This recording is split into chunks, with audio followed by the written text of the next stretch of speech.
Hello, good afternoon. How are you today? I hope you're doing great. Welcome to the final session on dealing with challenging behaviors in children. For 3 weeks now, we've been able to look at what challenging behaviors are. If you have not been able to follow this series, I would advise that you go to our YouTube page or our Instagram page or our Facebook page at our Facebook, Instagram, and YouTube page at Holistic Edu-Consult. There you will be able to see the previous videos, the previous sessions on this topic, dealing with challenging behaviors in children. Now, today we're going to look at the strategies to dealing with challenging behaviors. I was able to introduce us to this particular segment last week, strategies to dealing with challenging behaviors in children. And I told us that we have two main strategies to dealing with challenging behaviors, though these two strategies have other sub-strategies, but we have just mainly two strategies to dealing with challenging behaviors in children. And number one of them is the proactive strategies. Proactive strategies are the strategies you apply before the behavior happens. Proactive, just like the name implies, proactive strategies. They are the strategies you apply before the challenges happen. Then we have the reactive strategies. Reactive strategies are the strategies you apply when these behaviors happen. Reactive, that's your reaction to these behaviors when they happen. So these two strategies, proactive and reactive strategies, are the strategies we're going to look at deeply today.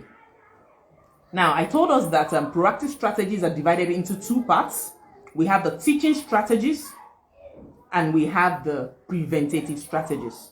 The teaching strategies and the preventive strategies. So these teaching strategies involve teaching the behaviors you want your child or your learner to demonstrate, such as listening.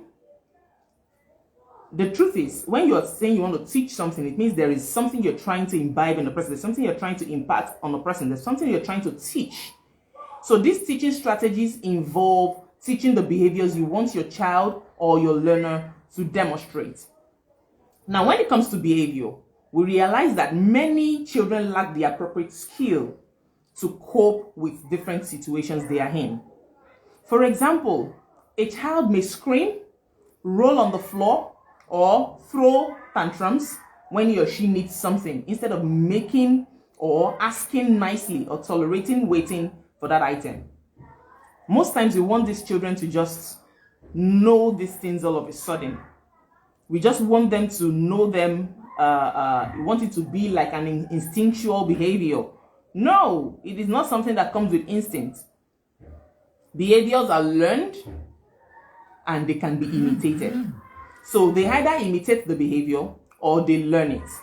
So when you want children to behave appropriately, you have to teach them some strategies, teach them ways to behave. That is why we have parents and we have teachers. And that is why this session is basically for teachers and parents. Some children scream when they need something. Some roll on the floor. Some even throw things. Another child may even hit you just to get your attention. Instead of the child to say hi, or tell you hello, or tell you excuse me, just to get your attention, the child will hit you just because the child wants you to know, I am here. Can you see me? But these children, we can't just expect them to learn automatically all the skills we want them to show. Even though they learn some by imitation. Some children learn these things by imitation. Some children learn courtesy by imitation because they see their parents or they see their teachers, or they are opportune to be in an environment where they can see these things. So when they see them, they imitate them. But not all children can see these things. Not all children have the opportunity to have people around them who have all these attributes.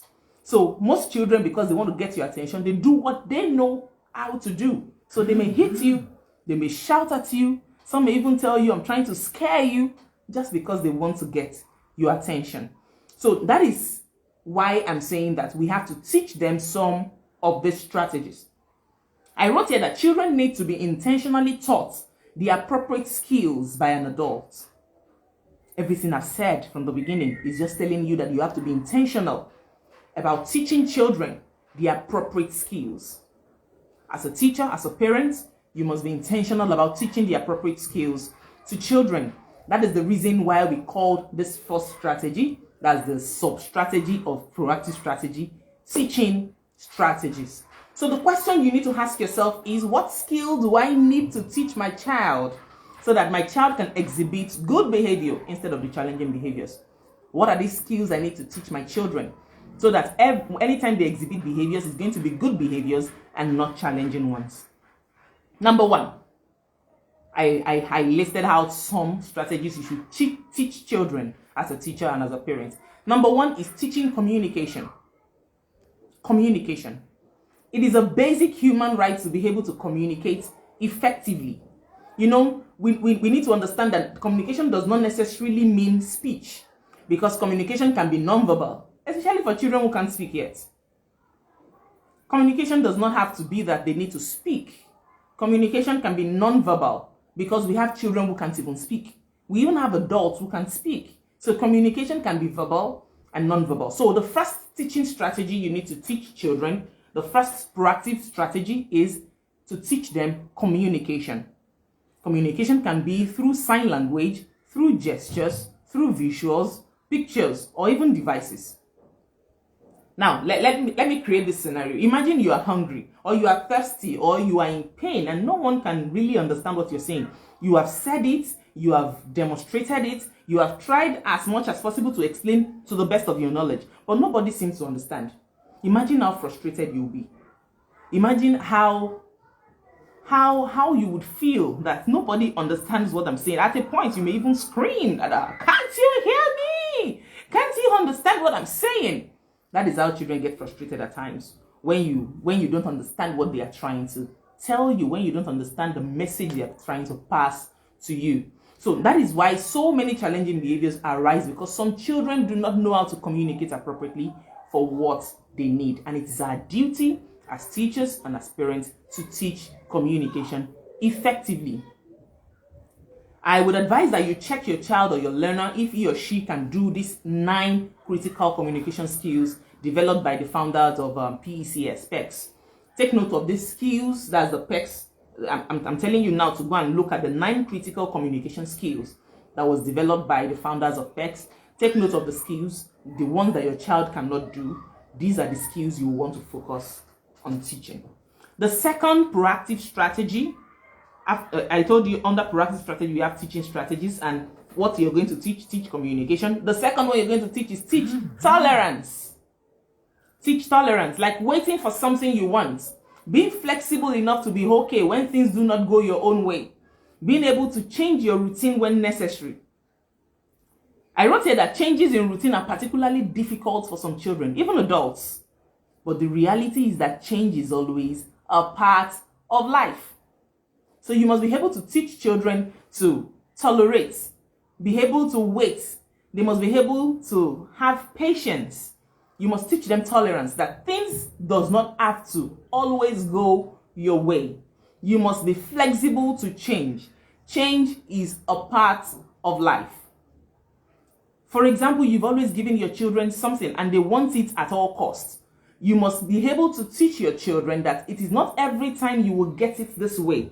Let's try another way. Like that, you're teaching them tolerance. You know, my last child, he doesn't like to wait. When he tells you, I want something, and you tell him, give me 5 minutes, he tells you, oh, I want it now. And because I understand what it means to teach tolerance, I tell him most of the time, wait. Sometimes I do it deliberately because I want him to wait, to learn how to wait. Wait. He throws tantrums, he cries. Maybe we'll get to that part. He cries, I ignore the cry until I'm ready to give it to him. I'm trying to teach him to wait. There are times you will not get what you want at that moment. That is where tolerance comes in. That is where you understand the waiting period. So you must teach children tolerance. I wrote here that rather than wanting everything to be the same all the time, it is important to teach our children to tolerate when things do not go their way. Starting with small changes. Don't just go to the high one. Start with small changes, then build up to medium changes, then you can go to big changes. Don't just go all of a sudden. Make sure it is gradual. Gradually, you can help them understand tolerance. You have them practice it frequently enough. Then you reward them so that they can learn to tolerate changes in life. Yes, reward them. Anytime they are able to wait for that waiting period, give them a reward. When I say reward, I don't mean buy them things all the time. You can clap them. Children like being celebrated. Clap them. Give them a hug. Give them a peck. Just tell them, well done. You did well this time around. Then number 3 thing I think you need to teach children is teaching replacement behavior for less preferred behavior. You have to teach replacement behavior. The behavior you don't want to see in them, you must replace it. When you tell a child, I don't like this behavior, you don't just tell them, I don't like it. What are they going to replace that behavior with? You must give them a replacement. That is why you are there as a parent and as a teacher. This most commonly applies to self-stimulatory behaviors or stimming. The function of a stimming behavior is automatic reinforcement. I'm sure you understand what stimming is. Self-stimulatory behavior. If you don't know what it is, then you can read it up because we don't really have much time. Stimming behavior, just STIMING. You can read up on that, what it is. But maybe as I explain, you will understand what stimming behavior is. Now, this act rewards the child, and that's why they want to continue to stim. When children stim, they feel there is a reward there. There is this satisfaction they get from it. So they want to continue stimming. In clinical experience, stimming is one of the more challenging behaviors to completely resolve. Because you cannot completely resolve it. You have to replace it. It has to be replaced with something else. So the first aim for replacement behavior is to try and reduce it first. Then contain it to specific times of the day, specific location of the house, so that the child does not stim all the time or everywhere. Now, what's the first replacement strategy? Teach them how to play appropriately. Teach them how to play appropriately. Some children don't know how to play. This means be intentional to teach them how to play. How? Teach them how to play with blocks. Teach them how to play with hooking sets. Teach them how to play with Legos. You know, last night my son was telling me, I want Legos. You can see me mentioning Legos here now because my son mentioned it to me. I want Legos, and I had to just go on Google. What is Legos? He tried to explain, but I didn't understand, and I just told him, let me read it up. And I read on it, and okay. Teach them how to play appropriately. The reason children play anyhow is because they don't know the right kind of play to engage in. So teach them the right kind of play. The more your child is occupied with the appropriate play, the less time they have for stimming or for challenging behaviors. So teach them how to play. That is the first replacement strategy. Number 2, teach them how to find the behavior that gives your child the same stimming input. I told you stimming is self-stimulatory. For example, an example of stimming is a child that likes to see the fan spin. Some children just like it. They just sit there, look at the spinning fan, and they begin to follow the fan up and down. They roll, they fall, they get up, they roll, following the fan. Just because they like the way the fan is spinning, so they want to spin like the fan. How do you replace that? How do you replace that? Replace it with spinning toys. Or let's, as an adult, hold them to spin around. You are there to control it. Hold the child, and you know, I'm sure some of you, we enjoyed it while we were children. We like it when some adults just hold us and they spin around, and we like our legs to float very well so that the spin can be very enjoyable, so that we can enjoy it properly. So some children like to spin around. That is one of the stimming behaviors. Replace that rolling around with an adult holding them, or get them spinning toys that can spin. There are some toys that when you spin it on the table, it spins. Children, you can replace it with that. Another thing is your child may like to jump around. Some children just like to jump. They just like to jump. So when they jump on furniture, jump on tables, replace that jumping with a trampoline at home. Get a trampoline where they can jump on. So the truth is they would even enjoy jumping on the trampoline than jumping on furniture, because they themselves can feel the texture. The furnitures are very hard.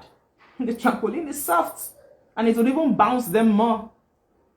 So get them a trampoline to replace that jumping play in them. Like I said, teach them how to play appropriately, then teach them replacement strategy. Then another one I'm going to talk about, that's the last skill I'm going to talk to you about, is teach them coping skills. I wrote here that we all have good and sometimes difficult days. And I'm sure you know that. There are times you feel happy, there are times you feel sad, there are times you feel very hungry. Now, it's okay to feel emotions, and we should never make our children feel it is wrong to feel emotions. Don't make a child feel it is wrong to feel anger. It is wrong to feel emotional. It is wrong not to feel happy. It is wrong not to feel sad. No. Let them understand it is emotions. What you should concentrate on is helping them cope with these emotions. What we want to teach them is how to cope with these emotions. I wrote here that for younger children to cope with their emotions, you can teach them strategies like counting to 10. For example, a child is very hungry and you can see that that child is displaying hunger. What you just tell the child, a younger child, just tell the child, come, my darling. Just count from 1 to 10. Let's count together. 1, 2, 3, 4, till they get to 10. By the time the child gets to 10, because they are children, he has forgotten. He has forgotten until maybe later when it comes to mind again.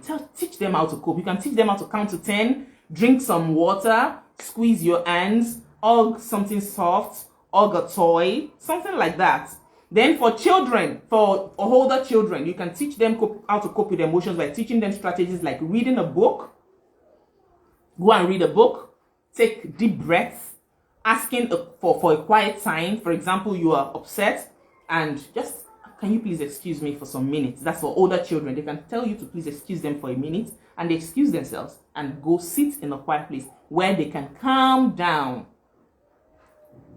So basically, what we want to teach, I said, I hope you took notes. The first thing I said you should teach them is to teach communication.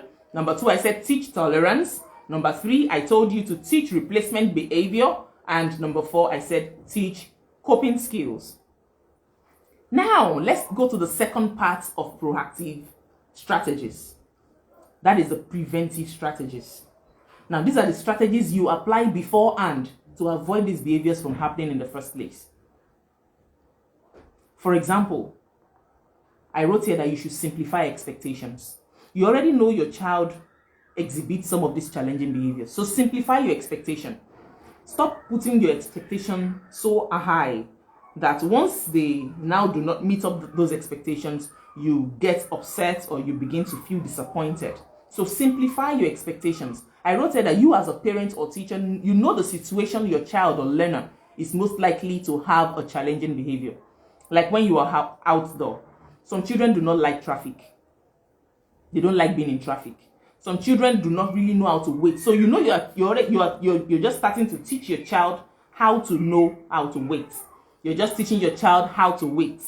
So all of a sudden you now take your child out. You take your child out for maybe you guys just went out and you now needed to wait for 45 minutes, 50 minutes. Come on, you yourself, you're looking for trouble. So simplify your expectations. So when you get to this kind of situation, maybe you're going outdoor and you know that your child does not really know how to wait. Your child is uncomfortable when it comes to being in a place for a very long period of time. You can pre-book. For example, you go to a restaurant now and you need to wait for the food. There is a long queue and you need to join the queue, you know, and you know your child is not one that likes to wait. So you can tell maybe your partner to order the food while you take a walk with that child.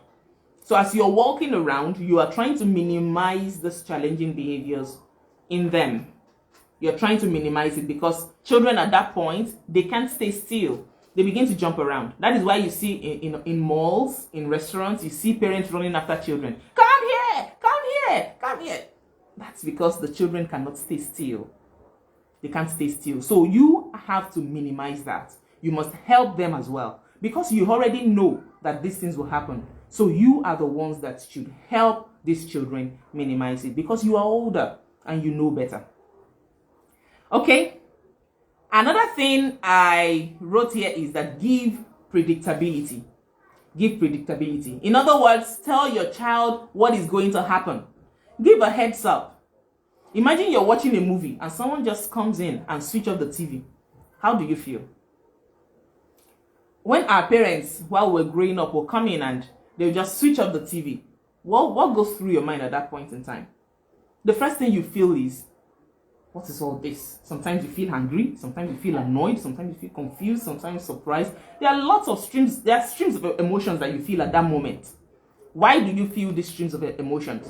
You didn't like the fact that they just came in and just tuned up the TV. Maybe they changed the channel or they just turned it off, they switched it off. You don't feel good. So these are the ways you give your children heads up. I'm going to explain just one of them, and that is foreshadowing. Give them a heads up. Explain to your child, okay, your child is playing with your phone. Tell your child, oh, my dear, I'm going to need that phone in the next 5 minutes. Like that, you have prepared that child mentally. That's okay, very soon, mom is going to collect her phone. So that child begins to prepare. When it's 2 minutes to time, oh, it's almost time, baby. I'll soon need that phone. Your child is already preparing. I tried it. This is something I did as a course, and I tried it with my children, and it worked. The truth is, combination of all these strategies will help curb challenging behaviors in children. I will need you to do this for me. Give heads up.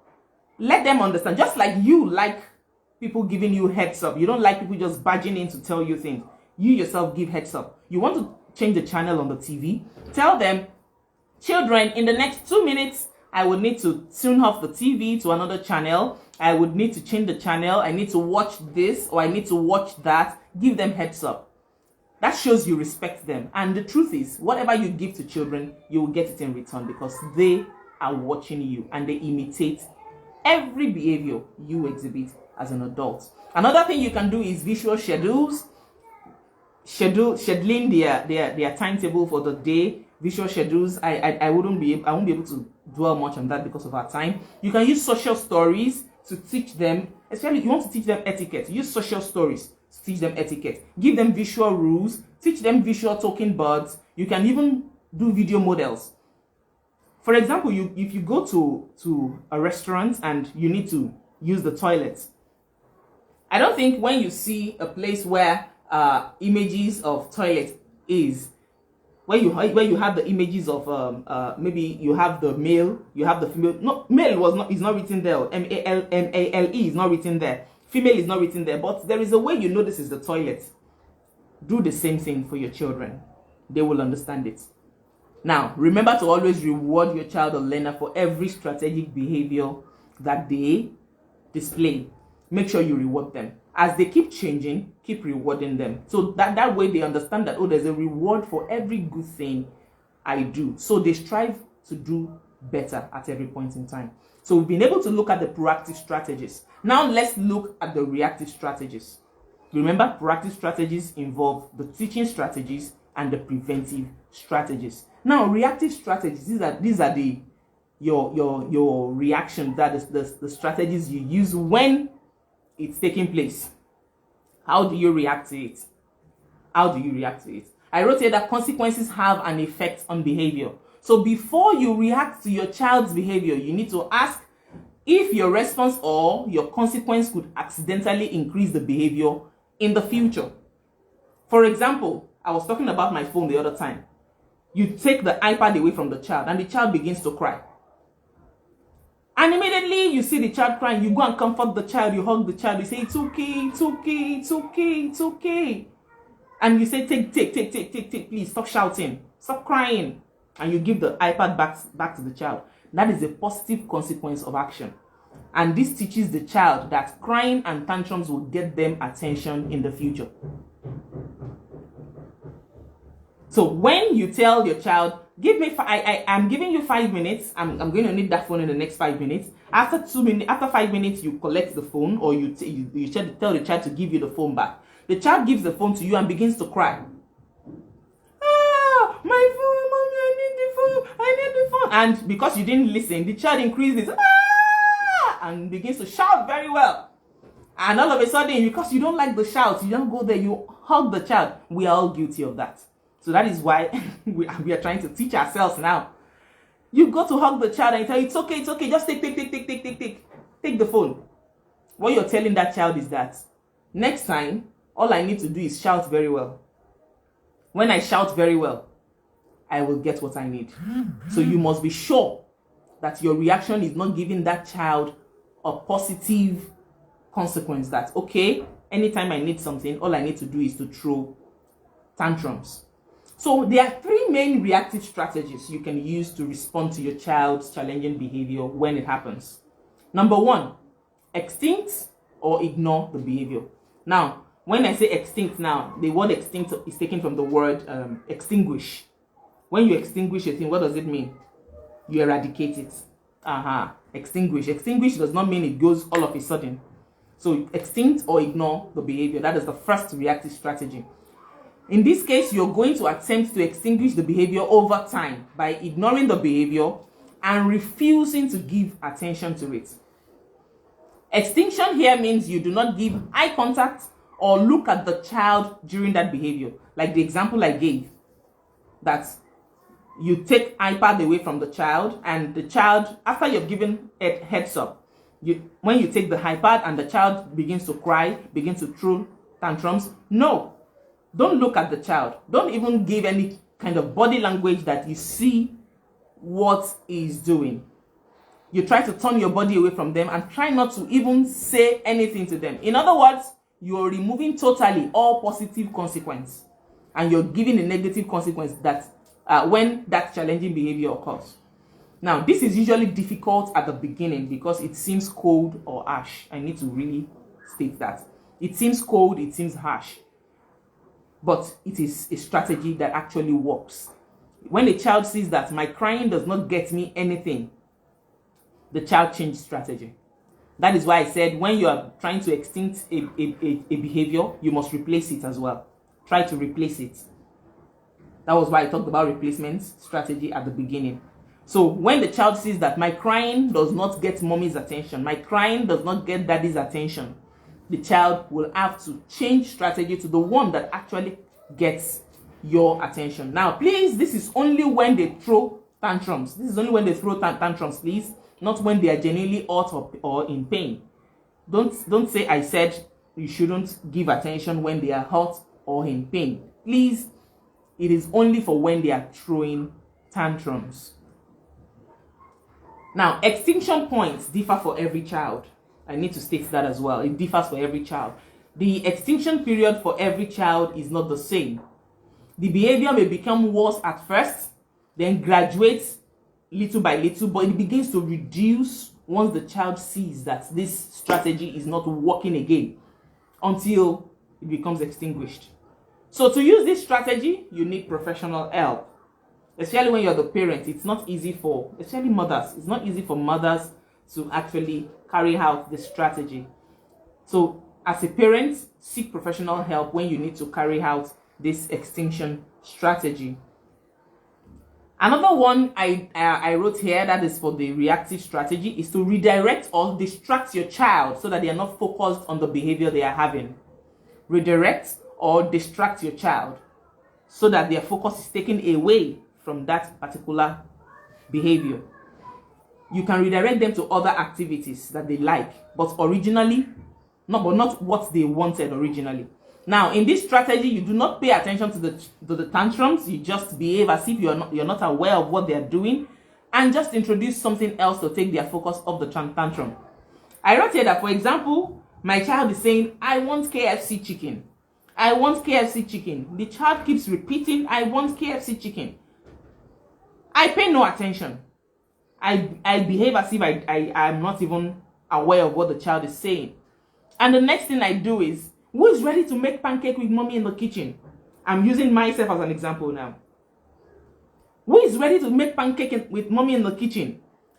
Because I know that is one of the things they like to do. Make pancake in the kitchen.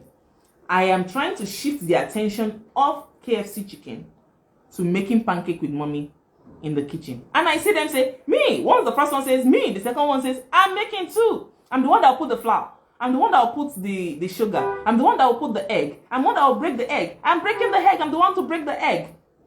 I have taken the attention off the tantrums he was trying to throw about KFC chicken. Another thing I do is that when they throw this tantrum, I just do something I know they love doing. For example, I take a very attractive picture and I begin to draw. When my children see me trying to scribble something, they are there because they like drawing. So I take their attention off it. So redirect or distract your child so that their focus is off that particular behavior they are trying to display. Another thing, that's the third one. This is one I'm going to wrap up with because we have really taken so much time today. The third reactive strategy is follow through. Follow through. This is the one we are most familiar with. And in other words, when I say it, I mean it. When I say it, I mean it. And I'm going to dwell on this very well for parents and teachers. When I say this, I mean it. Your child must be able to say, when mommy says this, she means it. When daddy says this, he means it. When teacher so says this, he or she means it. You must not give a rule or an instruction you are not prepared to follow through. Because the consequences of not following through on what you told them to do and just letting them get away with it, the consequences are so much greater. For example, you tell your child, clean up after eating, and the child just got up after eating without cleaning up. And you just gave up and you went there and you said, you don't listen, I told you to clean up. And you go there and you clean up by yourself. The truth is, next time you tell that child, clean up after eating, in the child's head, in the child's mind, in the subconscious mind, it's not as if the child really wants to do that. They just feel, after eating, just get up. Why? Because it has happened over time that when you say clean up and they don't clean up, you go there and clean up by yourself. So what do you do in this kind of situation? If the child walks away, you told the child clean up after eating and the child did not clean up after eating, the child got up, just call the child back. Bring the child back to that spot where he ate, where he or she ate, and tell the child, okay, I'm going to get involved in this cleaning with you. All right, pick up the plates, take it to the kitchen, pick the broom, sweep the crumbs on the floor, take napkin, clean the table, make sure there is no dirt anywhere there. What I'm saying is, don't do the chores with them. Don't do it for them. When you say clean up, be there to guide them. Don't just say clean up and walk away. No. Children do not need that. Be there. Guide them through the cleaning up. Make sure you are there to guide them, but don't partake in that cleaning. Until that exercise is done, don't leave there. After they are finished cleaning, the truth is some children will do it grudgingly, some will do it happily, some will do it with a straight face, not angry and not excited. But at the same time, make sure that exercise is done. The message you're passing to that child is that when I say it, I mean it. And children can read in between the lines. If you do not mean it, they know you do not mean it. And after they are finished doing it, just tell them, well done, good boy, high five, fist bump. Even when the child does it reluctantly, make sure you give them accolades for what they have done. So I'm going to go over the reactive strategies again. I said extinction or ignore the behavior. Number 2, I said redirect or distract your child to take their focus off the tantrums they are trying to throw. Then the third one, I said follow through. Make sure when you say it, you mean it. Now I need you to remember that behaviors take time to resolve and may likely still continue to happen even after you start the teaching and preventive strategies. And sometimes they may even become worse before they become better. That is the truth. But the most important thing you need to note is that the behaviors will start to reduce over time, provided you are implementing these strategies I mentioned and you are intentional and consistent in applying them. Remember, you have to be intentional and be consistent in the application of these strategies if you really want them to change. Thank you so much for joining me today. I'm so sorry, I think I took about 30 minutes of your time. Thank you so much for joining today. I hope you picked one or two things. Make sure you put everything you learn to use. Until you apply what you have learned, you have not learned anything actually. Because when you don't apply it, you forget it over time. Make sure you put all you have learned to use. My name is Olubumimeshi. This is Holistic Edu-Consult. Follow us on our Facebook page or on our Instagram page, and then on our YouTube page as well. YouTube channel, that is Holistic Edu-Consult, WHOLISTIC Edu-Consult. Please make sure you put all you learn to use. I plead with you at every point in time, put all you learn to use. That is the only way we can say you have learned something. I want you to have a beautiful weekend, and make sure you invite someone to watch this video with you. Someone who needs it. Parents would need it. Teachers will need it. Schools will need it. Invite them to watch. Thank you so much, and I say bye-bye. God bless you.